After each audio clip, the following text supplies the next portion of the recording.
I was diagnosed at 65. 37, earlier than most. Every 9 minutes, someone is diagnosed with Parkinson's disease. And every one of them can turn to the American Parkinson Disease Association. Visit apdaparkinson.org to learn more and show your support today.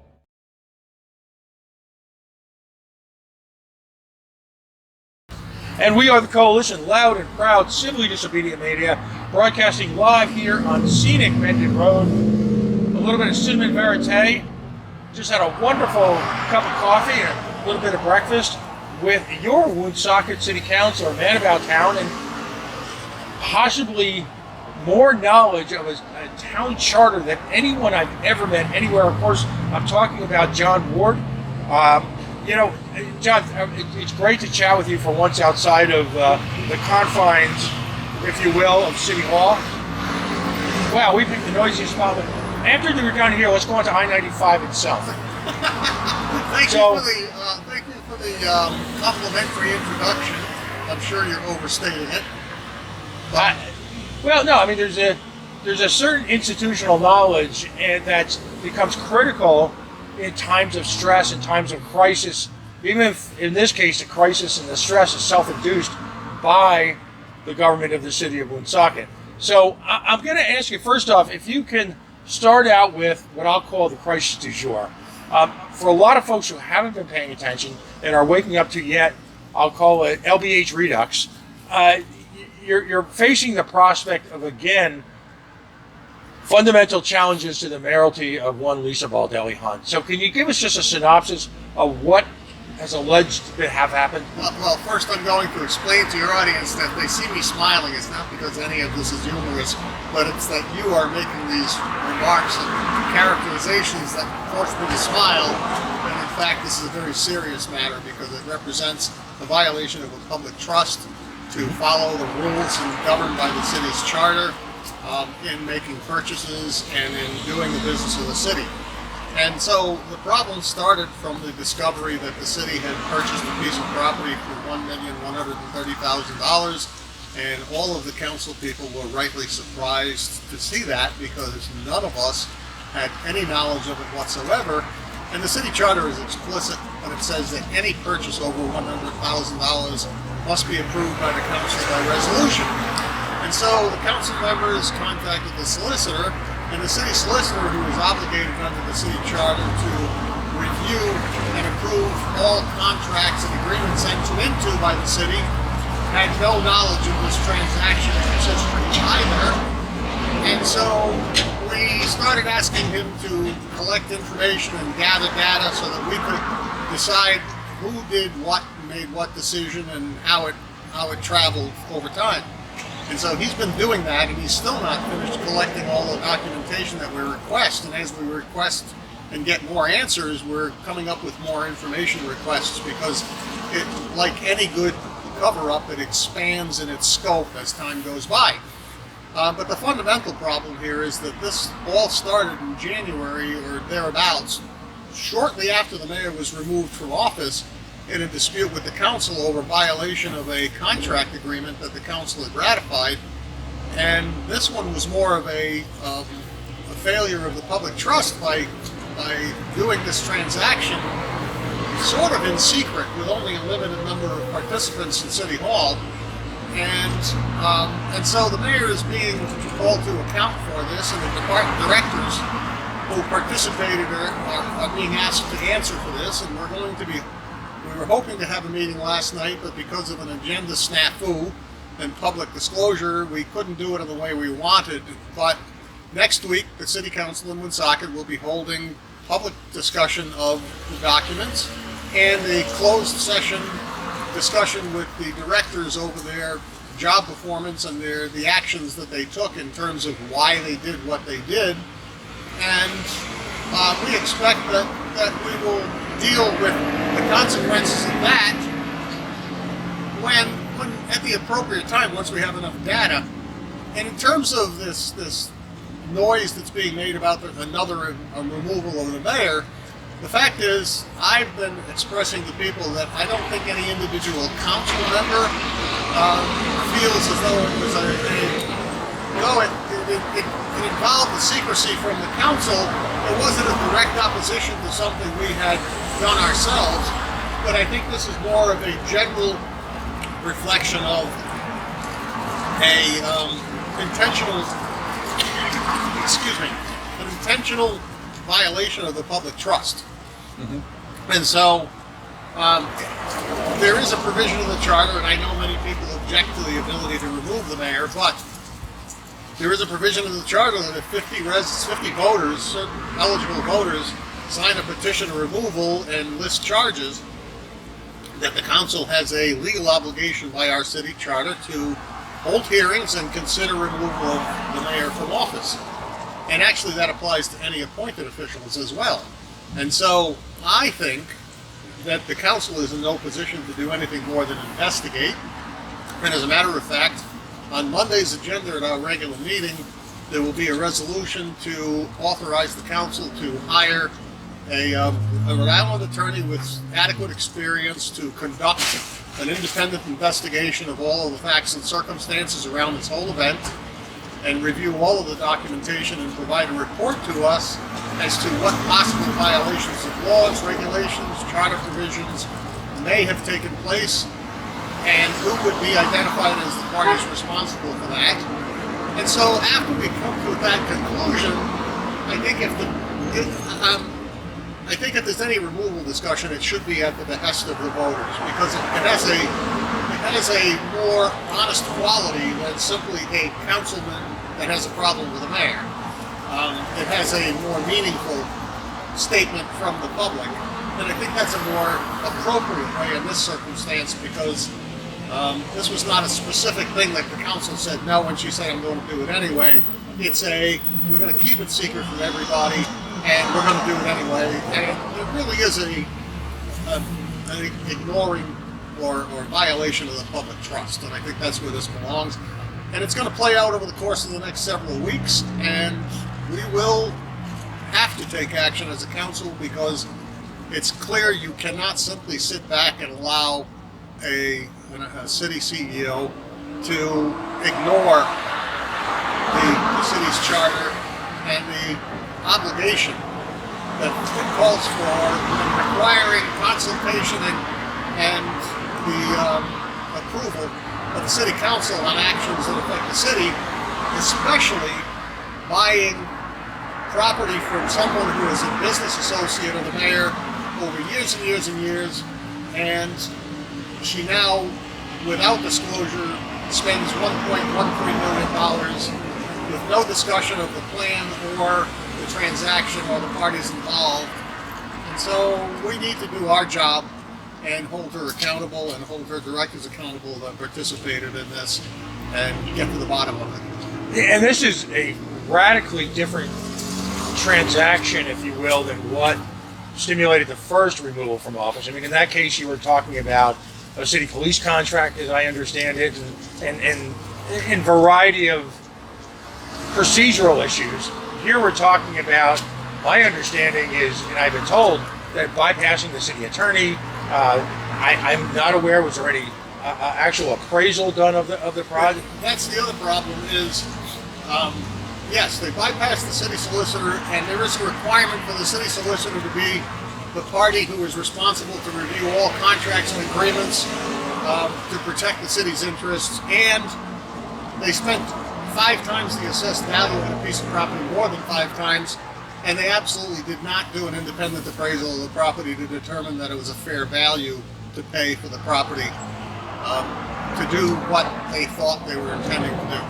Now this transaction, this was not a hypothetical. This transaction was effectively consummated, wasn't it? It was, and the communications from the email chains that we received just yesterday, that I have yet to go through fully, expressed the fact that this planning was started actually late last year, and almost immediately in this new term, or even possibly sooner, and was progressing through January, February, April. I saw some emails in July, August, September, and October, and even a couple after the transaction was done. So it's a long process that's involved several people, including emails among directors and staff at City Hall and HUD, and the attorney that the mayor had in contract with to do the transaction, to represent both the city and Mr. Bork. Right. Interestingly, we only had one attorney involved, which doesn't really serve the city well, and I would have thought the city would have wanted to have the solicitor handle it for the city, because that's his job. Right. So yes, all of that comes into play and has to be considered. Now, from an outsider's perspective, which I am, from everything I've read, from everything I've discussed with folks, this, from my perspective, seems to be the mechanics of this were clearly designed and implemented to avoid any public review whatsoever. Yet, is it true that the city actually cut $1 million plus check? Yes, the city cut the check, $1,130,000, and I'll be providing you a copy of that, and a copy of the voucher that supported it, designating which federal funds were used to support the check. And it was done, and again, it was done, it has to have been done with the city finance directors being informed of that. You don't cut checks for $1,130,000 without that. And delivered, and the closing was signed actually by the planning director, not the mayor. It's astonishing to me that, and Woonsocket is a municipality of size, but it is astonishing to me that city employees would execute that kind of transaction. And I know you might not be able to comment on this, but for the point, that kind of transaction of that kind of size and scope without clearly any review whatsoever. I just, how is that even possible? Well, there is the possible. Well, it's possible if you know the history of the inside workings of City Hall in Woonsocket and who's mayor. She manages with extreme oversight by herself, and so I could see how it is very possible for this to occur. The problem is that, to a certain extent, there are many people to blame outside of the city administration, because, in fact, these proposals, because they involved HUD, had some advertisements for hearings on a plan, which I think everybody thinks of as an innocuous thing and frequently don't attend. And they actually advertised their intent to draw down the funds for a purchase. But again, it's a legal ad, a small legal ad in a corner of the newspaper, and nobody noticed it. And so when the Providence Journal finally listed the real estate transactions on Saturday back in October, that's when it came to people's attention. Everybody started asking what's going on. And so here we are. That's what we're asking. So technically, I guess you could say there were public disclosures of their intention, but unless you were a person who is somebody who scrutinizes everything in the legal section, or chases down every public hearing on a spending of home dollars or CDBG money, you will probably not notice these things, because the average person does not scrutinize things to that level. Right. And if it was of such importance that it was going to involve a development like they were talking about, you would think it would be prudent of an elected official of the City Hall staff to say, we should send a copy of this to the council so they're aware. And that didn't happen, and that can only happen if it's at the direction of the mayor. I'll say it, period. Non-negotiable, that's my belief, and I've had too many experiences with this administration over the years to think otherwise. Yeah, there's observing public notice laws, observing public open meeting laws, and then there's observing the spirit of them. And the spirit of them is full inclusion, full transparency, buy-in from the members of the community. I mean, what does $1.1 million represent as a percentage of the city budget? It's minuscule. It's small. It's not that big, and it's federal funds.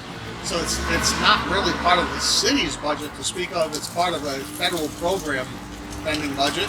And the federal program, because they were promoting affordable housing, was something that they were supportive of. But again, there's an underlying premise that first you must comply with state and local laws if you're going to do anything with federal money, and that's where this falls apart, because it violated the local charter and failed to do the job the proper way. In closing, and if you're just joining us, John Ward, City Councilor, is here. Why do city charters matter? There are those people who will point out the notion that speed is in a transaction like this, and it's too a million reasons why. Government works at a glacial pace because government's job is to redirect taxpayers' dollars. They are entrusted with an obligation to do the right thing with dollars that come out of the pockets of taxpayers and residents. And so it is incumbent on government to fully vet questions, make them as public as possible so that people who are ultimately paying the bill are knowledgeable. Whether they agree or disagree is not the issue. It's a question of making sure that they know what is happening with the money that they're entrusting their government to spend appropriately, and following the policy that is to the benefit of the community. And to do something like this, as I said, is a simple failure of following or depriving the city residents of what they're entitled to know and what should be done for approval, so that it is done in a very public way. And I'm sorry that that slows government down, but it need not, because as I just mentioned, this went on for 10 months. There were many opportunities for this to be discussed and vetted and reviewed and talked about in a very public way, more so than the cynical, minimal compliance with government regulation way that it was done. And so I think of it as my obligation, and when I was a finance director for the town of Lincoln for 16 and a half years, I always felt it was my obligation for things that were this important, should they occur, that I always would promote informing and sharing information with the council. And the second thing that I'm adamant about is when I worked as a finance director, if a town councilman asked me a question or requested information, they became the first priority. And I got them their answer as soon as possible. There was no, like, I have had to wait 90, 100, 110, 120 days for information. Some of it I've still never received when I've asked for things that are public records. It's really disturbing. And this is just another example of that secretive nature of this administration. To finish up here, the timeline, there's a city council meeting Monday. On the agenda is a motion, or should I say resolution, for the city to hire, do we use the term investigative counsel, special counsel, to take a finer look at this, perhaps independent of the city administration, so that there's a level of, independence there. The next step, of course, is that it's up to the citizenry to provide a petition to the city of Woonsocket. I think that's appropriate. Right. 50 signatures are necessary. There are some who believe that they're, given the severity of the charges and also given, again, what the ultimate result may be of this, that the townspeople need to weigh in heavily. Is that a fair statement? I think that's a fair statement. I think, as I said, it's a violation of the public trust as opposed to a conflict with the council. And so the public should be the ones to express their desire in this case. I think it's more important. Right.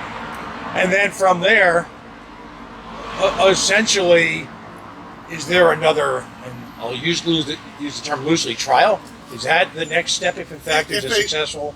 If a removal complaint and petition is presented to the council with sufficient signatures that are verified, then by charter, it's one of those statements where it says the council shall convene a hearing to hear charges within 30 days, and the person for whom the complaint is against has the right to legal counsel, etc., etc., etc. And the difference here between the words may and shall are important, aren't they? They're very important. They're critically important to every constitution, state statute, city, town charter, and city or town ordinance. That may means you don't have to, shall means you will. So the impact of that is, as in any small town or city, politics reign supreme. Sometimes the politics of personal destruction reign supreme, but it really removes that political element from the council's next step, isn't it? And that's what I think is important, because I think we need to get a sense of the public's feelings about this matter and how they view the mayor's role and how they view the level of accountability that's appropriate in the circumstances. So it is up to the people. Ultimately, the people who are denied an opportunity, some would say, allegedly, to have that type of review, to have that type of public hearing, to have the type of real input based on a transparent administration that reaches out for buy-in from the community. Denied that, they ultimately will get it anyway, won't they? Yes, they will. And we're actually going to have sessions next week, I'm sure, beyond the regular meeting, both to inquire of the directors in the closed session and to possibly have other meetings where we'll have more public discussion of the matters at hand and some of the documentation and review it, get a chance to ask our questions and get answers. Before even an investigation formally is convened, should that resolution pass. And finally, just one other, I'll call it a housekeeping issue, but it's critically important. What is included in executive session, in your opinion, versus what should be made quickly public? I think the public sessions would discuss the what,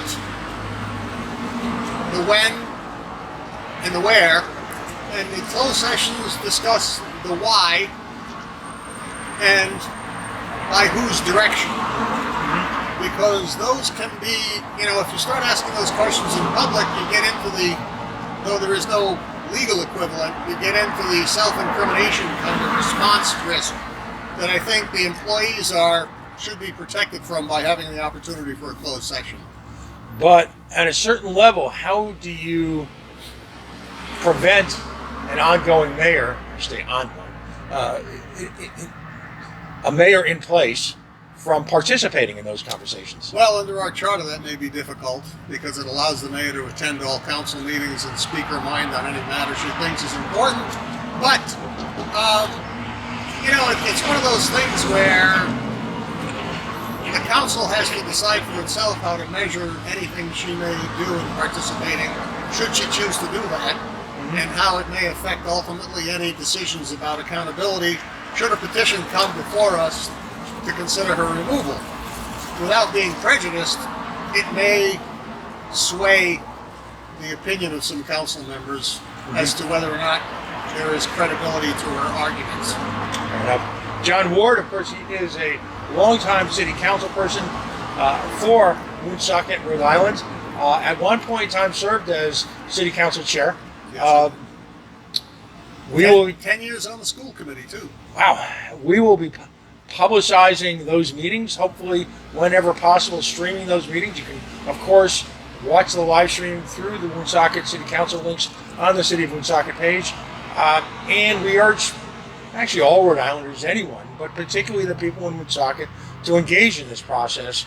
It isn't good enough anymore, in the opinion of the Coalition Radio Network, to just gripe about it on social media or just get exorcised, if you will, at the local Legion Hall or the local restaurant. That's really not good enough.